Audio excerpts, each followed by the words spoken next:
Okay, so we've already set our tape once, we gave it a coat once, and now it's time for its final.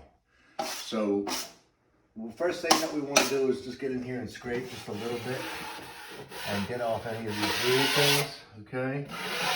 And if you bought one of these and you wanted to know how to use it, I'm going to show you, okay? Now, most of the time, I don't use this nonsense. I just do one side at a time. But you probably saw this in the store and thought, hey, that's how you do a corner. But this is really a piece of garbage for the most part. You bought this because you were dumb enough to give them your money. But there is a purpose for this, okay? And this is how you can use this. Now, I don't put it on with that, right? So I'm still gonna take my spackle like this. And I'm gonna put a very light coat and I'm gonna get it pretty good on there. Now, you might find that when you do one side, it kind of wants to dig out what's going on the other side. And this is really a skim coat. We're kind of going on and off with this motion. So you get a good amount of spackle in it.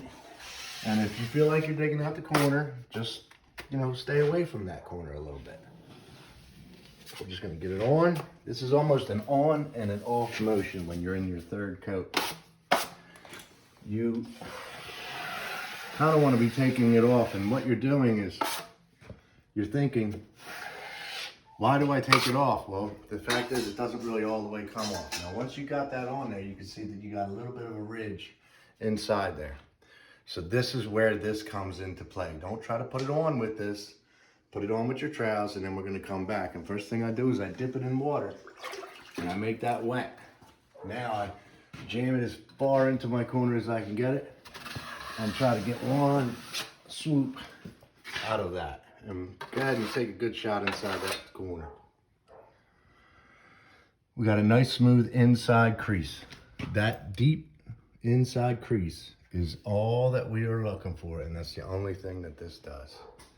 Now after that, you should be good to go ahead and give that a light sanding.